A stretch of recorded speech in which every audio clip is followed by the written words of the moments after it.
Hello बच्चों, आप सबको टैलेंट इंस्टीट्यूट में स्वागत है। Political science, conflict and peace building.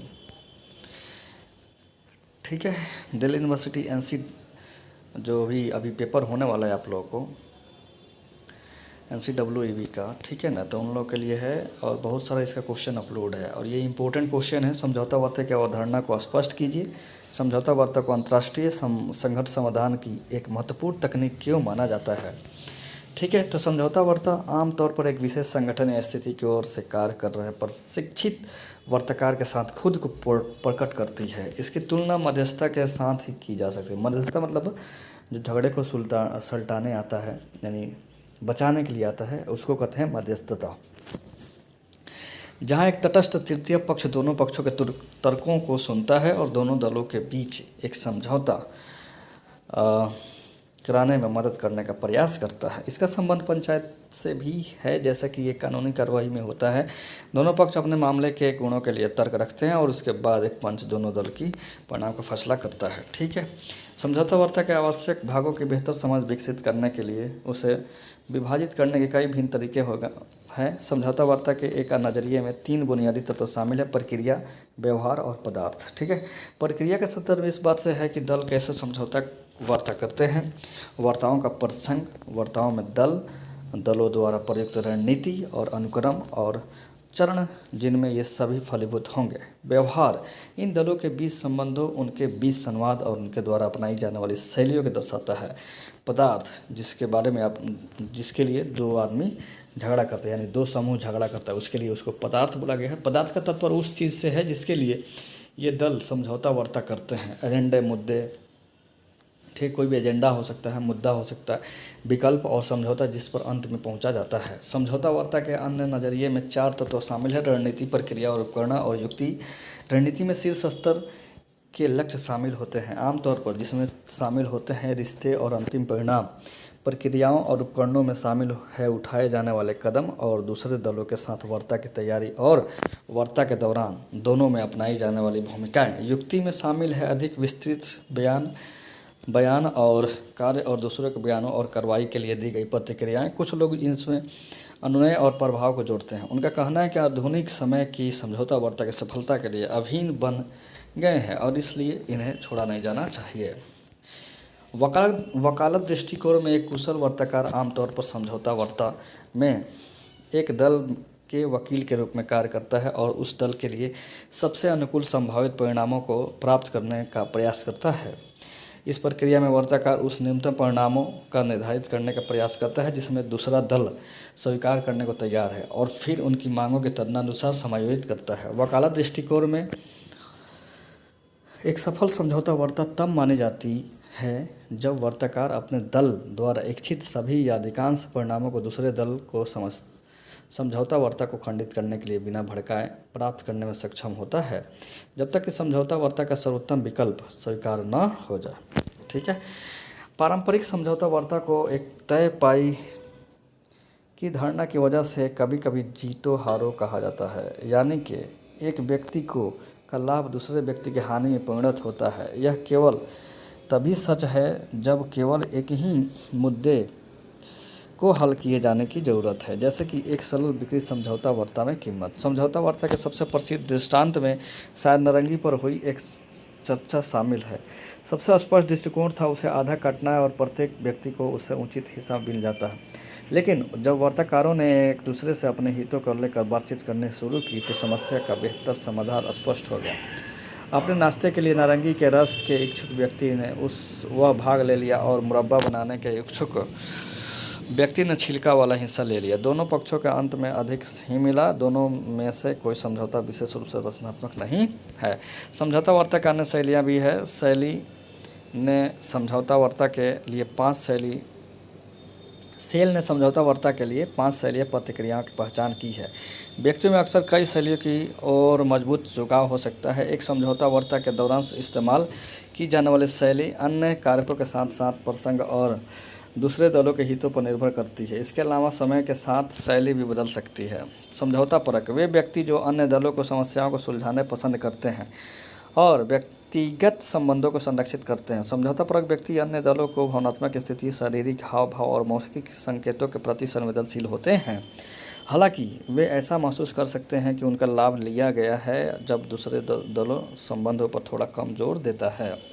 नज़रअंदाजी, ऐसे व्यक्ति जो वार्ता करना पसंद नहीं करते और तब तक नहीं करते जब तक कि उन्हें चेतावनी न दी जाए। वार्ता के समय नज़रअंदाज प्रक्रिया के ये व्यक्ति वार्ता के टकराव वाले पहलुओं को ठुकराने और चकमा देने वाले होते हैं, लेकिन उन्हें व्यवहार कुशल और कूटनीतिज्ञ के रूप में माना जा सकता है। सहयोगात्मक, ऐसे व्यक्ति जिन्हें उन वार्ताओं में आनंद आता है जिनमें कठिन समस्याओं को सुलझाने की प्रक्रिया शामिल होती है।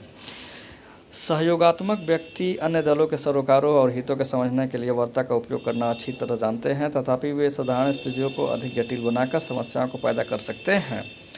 प्रतिस्पर्धी, ऐसे व्यक्ति जो वार्ता को आनंद इसलिए लेते हैं क्योंकि इसमें उन्हें कुछ जीतने का मौका मिलता है। प्रतिस्पर्धी वार्ताकारों में समझौता वार्ता के सभी पहलुओं को मजबूत प्रवृत्ति होती है और वे अक्सर कूटनीतिज्ञ होते हैं, चूँकि उनकी शैली सौदेबाजी की प्रक्रिया पर हावी हो सकती है। प्रतिस्पर्धी वार्ताकार अक्सर रिश्तों के महत्व की उपेक्षा करते हैं। समझौतावादी, ऐसे व्यक्ति जो सौदे को इस तरह समाप्त करने के में इच्छुक होते हैं जो समझौता वार्ता में शामिल सभी दलों के लिए निष्पक्ष और समान हो। समझौतावादी तब उपयोगी हो सकते हैं जब सौदे को पूरा करने के लिए सीमित समय होता है, लेकिन समझौतावादी अक्सर समझौता वार्ता की प्रक्रिया को अनावश्यक रूप से हड़बड़ा देते हैं और रियायतों को जल्दी दे देते हैं। अंतर्राष्ट्रीय समझौता वार्ताओं पर संस्कृति का व्यापक प्रभाव, इस भाग का प्राथमिक उद्देश्य है समझौता वार्ता में सांस्कृतिक भिन्नताओं के सीमा को प्रदर्शित करना और यह दर्शाना कि कैसे ये भिन्नताएं अंतर्राष्ट्रीय व्यापारिक वार्ताओं में समस्याओं का कारण बन सकती है। पाठक यह देखेंगे, यानी हम लोग यह देखेंगे कि राष्ट्रीय संस्कृति समझौता वार्ता के व्यवहार का निर्धारण नहीं करती, बल्कि राष्ट्रीय संस्कृति कई कारकों में से एक है जो वार्ता मेज पर व्यवहार को प्रभावित करती है, तथा यद्यपि महत्वपूर्ण तरीके से। उदाहरण के लिए लिंग, संगठनात्मक संस्कृति, अंतर्राष्ट्रीय अनुभव, उद्योग या क्षेत्रीय पृष्ठभूमि, ये सभी महत्वपूर्ण प्रभाव हो सकते हैं। बेशक सभी प्रकार का रूढ़ प्रारूप खतरनाक है और अंतर्राष्ट्रीय वार्ताकारों को उन लोगों के बारे में जरूर जानना चाहिए जिनके साथ वे काम कर रहे हैं, सिर्फ उनके देश, संस्कृति या कंपनी के बारे में नहीं। यहाँ सामग्री पिछले 3 दशकों को अंतर्राष्ट्रीय समझौता वार्ता व्यवहार के व्यवस्थित अध्ययन पर आधारित है, जिसमें उद्योग जगत से जुड़े 17 देश, 21 संस्कृतियाँ के 1500 से अधिक लोगों की समझौता वार्ता शैलियों पर विचार किया गया। इस काम में अनुभवी अधिकारियों का साक्षात्कार और इस क्षेत्र में भागीदारी करने वाले लोगों की टिप्पणियाँ शामिल थीं। साथ ही साथ व्यवहार विज्ञान का प्रयोगशाला कार्य थे, जिसमें शामिल था वीडियो टेप की गई वार्ता का संरक्षण और विश्लेषण। जिन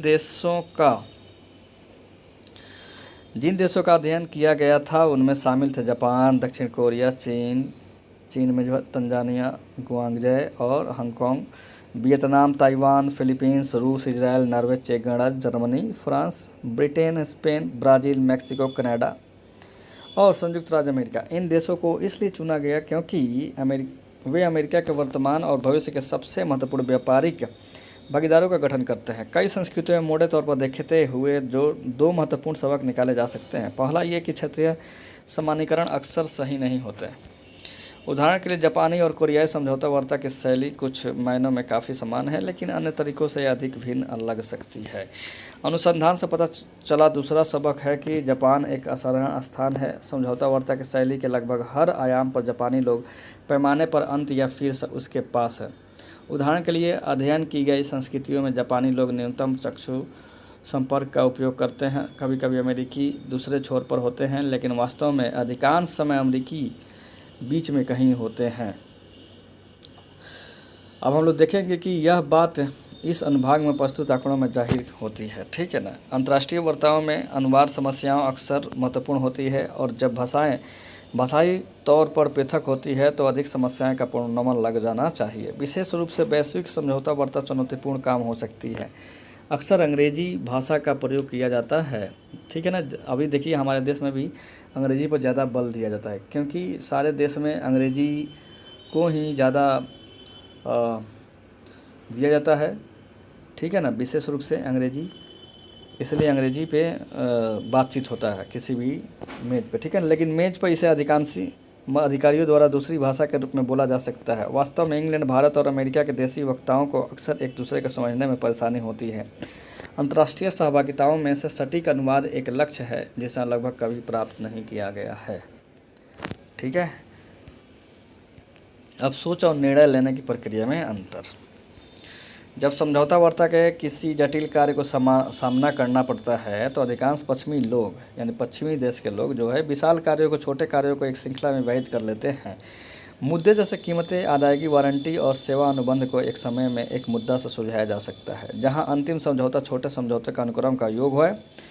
एशिया में तथापि एक अलग दृष्टिकोण अपनाया जाता है जिसमें सभी मुद्दों पर बिना किसी स्पष्ट क्रम में एक साथ चर्चा की जाती है और रियायतों को वार्ता के अंत में सभी मुद्दों पर दिया जाता है। पश्चिमी अनुक्रमिक के दृष्टिकोण और पूर्वी समग्र दृष्टिकोण अच्छी तरह नहीं मिल पाते हैं, जिसका मतलब यह है कि अमेरिकी प्रबंधक अक्सर वार्ताओं में प्रगति के मापन में बड़ी कठिनाइयों की खबर देते हैं, विशेष रूप से एशियाई देशों में। आखिरकार अमेरिका में जब आधे मुद्दे सुलझ जाते हैं तो आप आधा निश्चिंत हो जाते हैं, लेकिन चीन, जापान या कोरिया में कुछ भी सुलझता नहीं दिखता है। तब आपको आश्चर्य होगा अगर आपका काम हो जाए। अक्सर अमेरिकी दूसरे पक्ष द्वारा समझौते की घोषणा से ठीक पहले अनावश्यक रियायतें देते हैं। उदाहरण के लिए, एक अमेरिकी डिपार्टमेंटल स्टोर के कार्यकारी ने जो अपने श्रृंखला के लिए 6 अलग उपभोक्ता उत्पादों को खरीदने के लिए जापान की यात्रा कर रहा था, पछतावा व्यक्त किया कि पहले उत्पाद के लिए समझौता वार्ता में पूरा 1 सप्ताह लग गया। संयुक्त राज्य अमेरिका में इस तरह की एक खरीद को एक दोपहर भर में अंतिम रूप दे दिया जाता है। यानी कि देखा जाए तो जापान में ज़्यादा टाइम लगता है और अमेरिका में क्या होता है, तुरंत हो जाता है। तो इसका यही मतलब है। तो हमारी तरफ से आप लोगों को हमारे बेस्ट विशेज आप लोग के साथ है। ऑल द बेस्ट, आप लोग अच्छे से पेपर दीजिए। और ये इंपॉर्टेंट क्वेश्चन है और बहुत सारे कॉन्फ्लिक्ट एंड पीस बिल्डिंग यानी पॉलिटिकल साइंस का बहुत सारा क्वेश्चन जो है इंपॉर्टेंट क्वेश्चन ड्यू सोल के लिए अपलोड हुआ है और प्ले लिस्ट आप लोग चेक करिएगा। और ड्यू सोल हेल्प 2021 है ना भाई, 2021 वाला जो प्ले लिस्ट है उसमें चेक करिएगा, उसमें बहुत सारे इंपॉर्टेंट क्वेश्चन डाला गया है। ठीक है, और बहुत सारा क्वेश्चन ड्यू सोल में मैंने अपलोड किया था, एकदम सीधा सीधा आ गया था, आप लोग भी देख लीजिएगा। ठीक है, चलिए फिर मिलता है अगले वीडियो में। थैंक यू सो मच बच्चों।